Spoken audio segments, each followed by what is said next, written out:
Time എടുത്ത് search ചെയ്തിട്ടൊക്കെ കണ്ടെത്തിയാൽ മതിയല്ലോ. അത്ര വലിയ സമയം എടുത്ത്. ആ അതെ അതെ.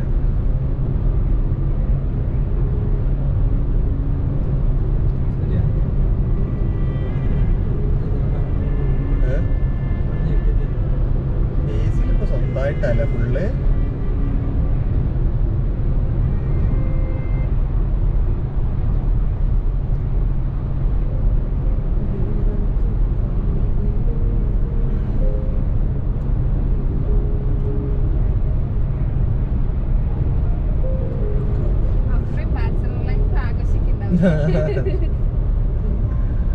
അല്ല അതൊക്കെ പഠിക്കണം, നല്ലതാണ്. സിറ്റുവേഷൻ എങ്ങനെ ഹാൻഡിൽ ചെയ്യാന്നുള്ളത് പഠിക്കണം. എനിക്ക് പേടി ഇതാണ്, അവള് വഴുതി വീണ് കഴിഞ്ഞാലുള്ളതാ, ശ്രദ്ധിക്കണം. ഇല്ല, ഞങ്ങളോട് പറയണ്ടേ, മഞ്ഞാണെങ്കിൽ വളരെ ശ്രദ്ധയോടെ അവിടെ ഉണ്ട്. അത്രക്ക് എന്നാലും ലേക്ക് ഉണ്ടറിയാം. ഇന്നോളെ ഇവിടെ പോയ വീഡിയോ അയച്ചു തന്നിട്ടുണ്ടായിരുന്നു.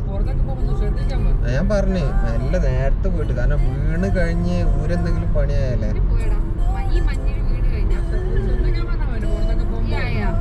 തന്നെ ഇവിടെ പോയതാണല്ലോ. അല്ല, അത് ഇവിടെ പോയ സ്ഥലത്തുള്ള മഞ്ഞാണ്. നല്ല സ്ഥലമൊന്നുമില്ല, പുറത്തുനിന്നുള്ള ആൾക്കാർക്ക് കാണാൻ രസം ഉണ്ടാവുന്നല്ലാതെ. അവിടെ എത്തിയ സമയത്ത് മഞ്ഞുണ്ടായിരുന്നു. അപ്പൊ ഞാൻ പഠിച്ചോനെ പെട്ടോ, കാരണം അവൾക്ക് തീരെ മഞ്ഞ് തീരെ പ്രശ്നമില്ല. ഒട്ടുമില്ല. ഇന്നലെയൊക്കെ ഡിഗ്രി 14 ഡിഗ്രി, ഇന്നിപ്പോ 3 ഇന്ന് 8, 10 ഒക്കെ. അല്ല വരും വരും, ഇതൊക്കെ നമ്മൾ പറയുന്നത്. ശരിക്കും പറഞ്ഞ അല്ല, നമ്മൾ ചേട്ടന്റെ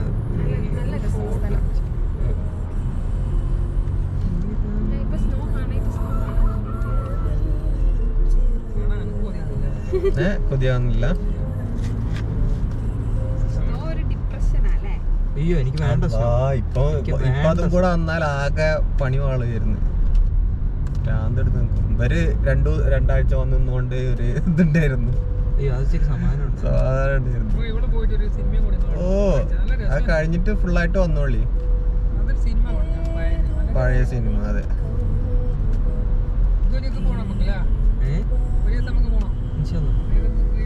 മാർച്ച് എപ്പോഴാ പോണേ? അടുത്ത ആഴ്ച ഞങ്ങക്ക് മാർച്ചിൽ കൂടാ. നമ്മളിങ്ങനെ പുറമെ എന്താ പറയാ, ബാച്ചിലർ അടിപൊളിയാണെന്ന് പറയുമ്പോഴും ഉള്ളിൽ വിങ്ങലൊക്കെ ഉണ്ടാവും അല്ലേ ജവറെ?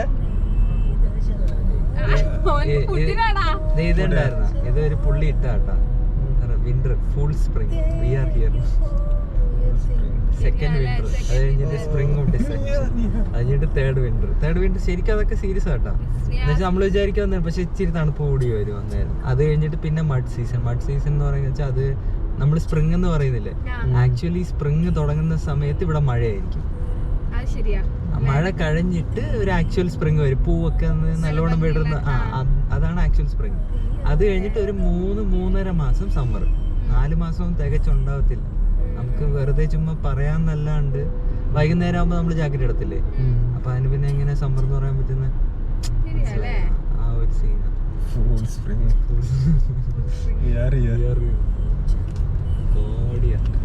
എങ്ങനെയുണ്ട് റേജ, എവിടെ താല്പര്യം ലാസ്റ്റ്?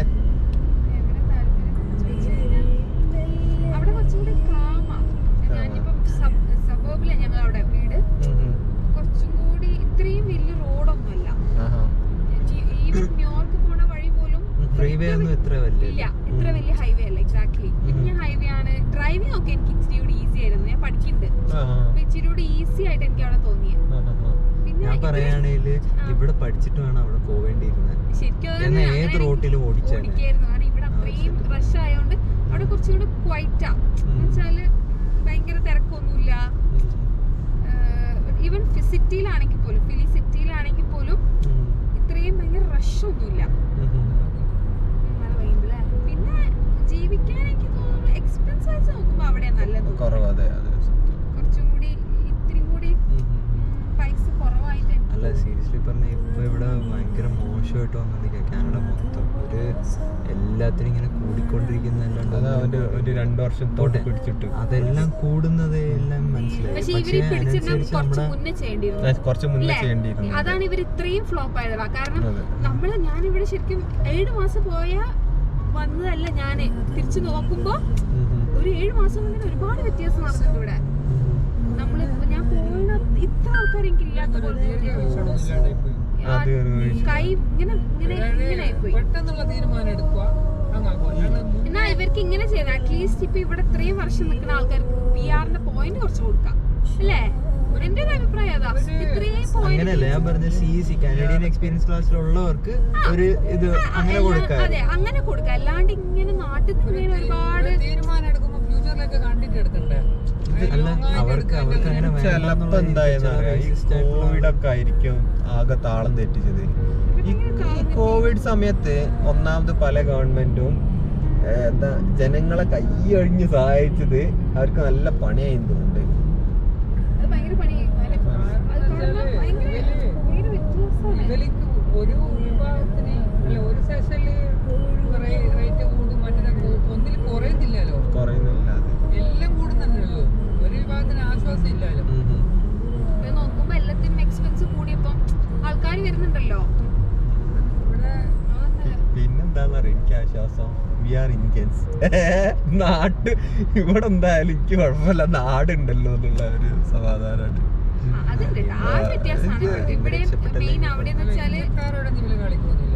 അല്ല കളിക്കല്ല, നമ്മൾ ഇവിടെ അല്ലല്ലോ നിൽക്കേണ്ടത്.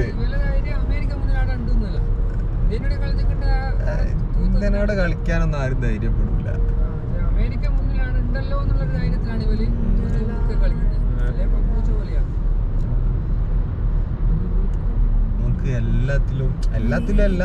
ഇപ്പൊ എന്താ ഇൻഡെക്സ് ഒക്കെ നോക്കുമ്പോ ഇന്ത്യ കുറവാണ്. പക്ഷെ അവിടെ പോയി കഴിഞ്ഞാൽ എന്താ ചെറിയ ഗ്രാമത്തിൽ പോയാലും ഇപ്പൊ ഫോൺ പേയും ഇതൊക്കെ അല്ലേ, ഒക്കെ വലിയ നാട്ടിൽ അതൊക്കെ കോവിഡ് കൊണ്ടെന്നാണെങ്കിലും നല്ലതാണ്. അവിടെ പൈസ കിട്ടാത്ത ഒരു പ്രശ്നമാണ്.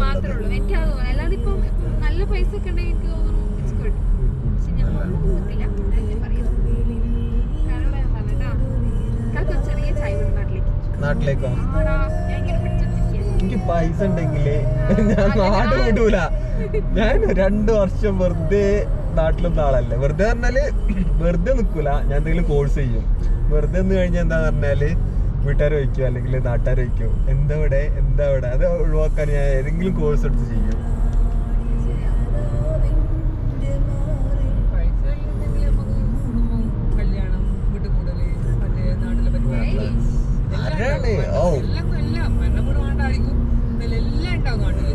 രജന്റെ സ്ഥലം എവിടെയായിരുന്നു? തിരൂര്. നിന്റെ അങ്ങനെ ഒരു പിന്നെ ഗ്രാമന്തരീക്ഷ ജോറെ? എനിക്കറിയാം, തിരൂർ അറിയാം. എനിക്കറിയാം. അപ്പുറമുണ്ട്.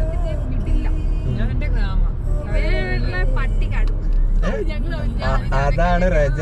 ഹരെന്ന് പറഞ്ഞാല് ഞാന് പണ്ട് കടലുണ്ടിയായിരുന്നു. അവിടെ ഇത്ര രസമല്ല. ഞാൻ കാരണം പോകാൻ പറ്റുള്ളൂ. ഇതിപ്പോ നമ്മള് അവിടെ മുക്കത്തൊക്കെ വന്നു കഴിഞ്ഞാല് എനിക്കിപ്പോ റിലാക്സ് ചെയ്യണമെങ്കിൽ അല്ലെങ്കിൽ രാവിലെ എന്താ സൈക്കിൾ ഓടിച്ചിട്ട് പാടം